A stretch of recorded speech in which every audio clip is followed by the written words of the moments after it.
Hi, welcome back to Cooking with Mrs. Thompson. I'm Karen Thompson, a former hospital food service director, dietitian, retired family consumer science teacher, and cook.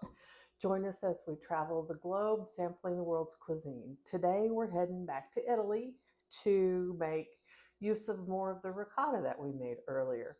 We're going to be making stuffed manicotti with the ricotta.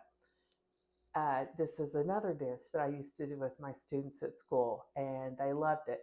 We'd also sell it to the teachers as a family dinner, and it was always a huge hit, and the kids loved making it. So join us as we make stuffed manicotti. I'm also going to be making panzanella, which is the salad that I posted earlier, the roasted vegetable salad with bread, because it's going to pair really nicely with this dish. To get started, I like a lot of onion. Um, it was a standing joke in the kitchen where I was food service director. If I ever had to, pull a vegetable cook position, order an extra 50 pounds of onions because Karen's cooking. They cook, they're wonderful. It's not like eating them raw. So I'm going to finely chop 2 onions. Let's get started. My onions are all chopped, and it's a lot. I'm going to brown them on the stove, and I'm going to take them to a reasonably caramelized state. They're going to cook way, way down. Half is for the sauce, half is for the filling. So to my pan, I'm going to add 2 tablespoons of olive oil and all my onions. These were pretty mild onions. They didn't bother me at all, and sometimes they do. This process is probably one of the longest in the entire recipe, simply because it's so many onions and there's a lot of water in it. It takes a while for it to cook down. Let's get these on the stove. I forgot to let you know I added a teaspoon of salt to the onions. It'll help draw the moisture out faster, help them to brown a little bit faster. Up next, we're going to finely chop 8 cloves of garlic. Now, I do have more than 8 cloves here because 8 cloves means 8 big cloves. So some of them, the little ones, it's a 2-for-1 special. So approximately 8 large cloves of garlic, diced up finely. Like the onion, the garlic is going to be divided between the filling for the manicotti and the sauce.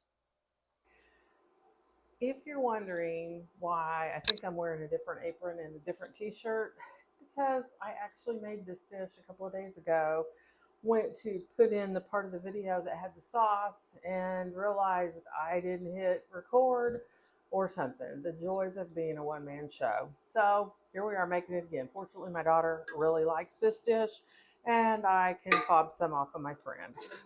So the onion has cooked way down. It's beautifully caramelized. Check that out. Doesn't that look good? I would have taken half of it out after I added the garlic and let it saute for about 30 seconds. I took half out for the filling, and this is about what was left. All right. So to this, we're going to add 2 14.5-ounce cans of, I'm using petite diced tomatoes. Or you could use, obviously, 1 28-ounce can. This sauce is super simple. Why I don't take the lid completely off? Now no one will get hurt in the trash can. I have 1/4 teaspoon of red pepper flakes. I would strongly recommend you measure it. Don't measure this one with your heart. It's easy to go over and then you've got super hot. We're just wanting a touch. I've got half a teaspoon of salt, half a teaspoon of pepper, a teaspoon of sugar, and 2 cups of water. That's it. I'm going to bring this to a simmer. I'm going to simmer this for 10 minutes, and that's your sauce. Now, you're looking at it thinking, whoa, this is really watery, which it is, but that's because We are not going to pre-cook our pasta, which you'll see later in the video. And you need the extra liquid because that pasta is going to absorb it all.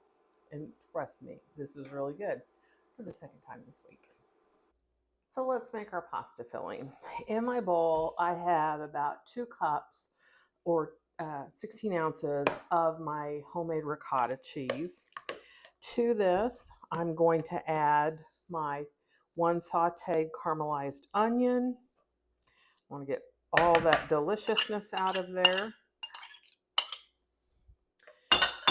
I want my 2 cloves of minced garlic, 3 tablespoons of fresh basil. Now, this is not 3 tablespoons. My basil was really sad.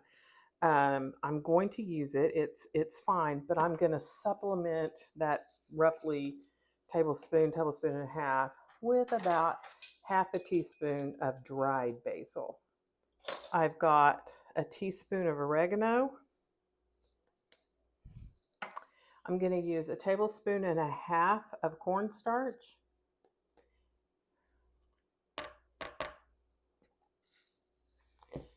A good handful of chopped fresh parsley. It, however, did look really good. And last but not, oh, forgot about the cheese. I have grated, all that'll come out, 4 ounces of fontina or Gruyere cheese. This happens to be Gruyere. I also have 2 ounces of pecorino romano cheese. I just grated it all together. The Gruyere or fontina adds a super wonderful nutty flavor. It's a fairly soft cheese, and then the pecorino is a more hard cheese, more along the lines of Parmesan. So that's going to go in there as well. Last but not least, 2 eggs. I am going to stir well. Get everything all combined. My cheese is combined. We are ready to stuff some manicotti. So we're going to stuff our manicotti. I've got a little bit of olive oil. I'm going to just lightly spray the bottom of a 9x13.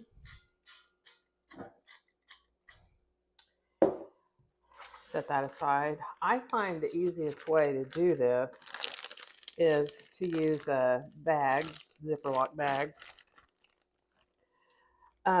I like using the smaller ones. My hands are just not strong enough anymore to use the big bags. When we were at school, my kids would, we'd take turns who had to do it. And inevitably, we'd get the boys to do it. They were just a little bit stronger. Your hands do kind of start hurting after a bit. So I'm going to, oh, these have a pleat in it. This might be tricky. Most of the bags I get are just, a plain on the bottom. So let's see what we can do. Is that going to come out of 2 sides? It might be kind of fun. All right, so I'm just going to stuff. This is not going to work. I've got to get another bag. All right, so filling 2.0. I'm just going to cut the tip off of this and fill my manicotti. This is what I'm talking about. My hands just aren't quite strong enough. So I like to fill from both ends. So my first is done. Bunch more to go. Here's the one I've been looking for, the last one. I don't know if any of my former students are watching this, but right now I really miss you guys. We used to make, 20 pans of this. It was a great team effort. We'd set up big long tables and people would be stuffing and ripping and going, and I thoroughly enjoyed it. The manicotti is stuffed. Be right back with the sauce. I don't know if you noticed, we did not pre-cook the manicotti. Stuffing those when they're cooked is such a hemorrhoid. That is why we left our sauce with so much water in it. Um, it's going to cook the pasta, the manicotti pasta, and it's going to be perfect and it's going to soak up all this deliciousness. I'm going to gently pour all of this sauce into this pan. See if I can do it so you can see. I'm just going to spread that out to ensure that everything is covered. So I'm going to cover tightly with foil. It's going to create some steam, and I want that to stay in there and cook all that pasta. I'm covering it as tightly as I can. This is going to go into a 350-degree oven for 45 minutes. I'll then take it out, take the foil off, and I'm going to put 2 ounces of grated fontina. I'm going to use Gruyere cheese on top, pop it back in for another 15. And that's it. The manicotti is out of the oven. I actually cooked mine for an hour before I took the foil off. My oven tends to cook a little bit slow. The other thing I'd probably do it a little differently is I would put more cheese on it. 2 ounces is very little. But let's give it a taste. I did let it cool for a few minutes. Oh, there we go. Stuffed manicotti.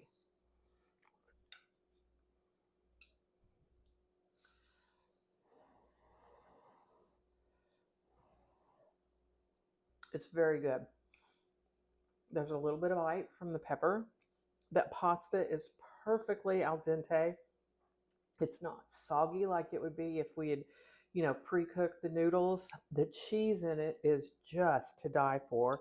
It's a beautiful set to it. Can you see it? Absolutely amazing. Really, really good. You guys need to try it. I also made another bowl of panzella to go with it. Big bowl of health.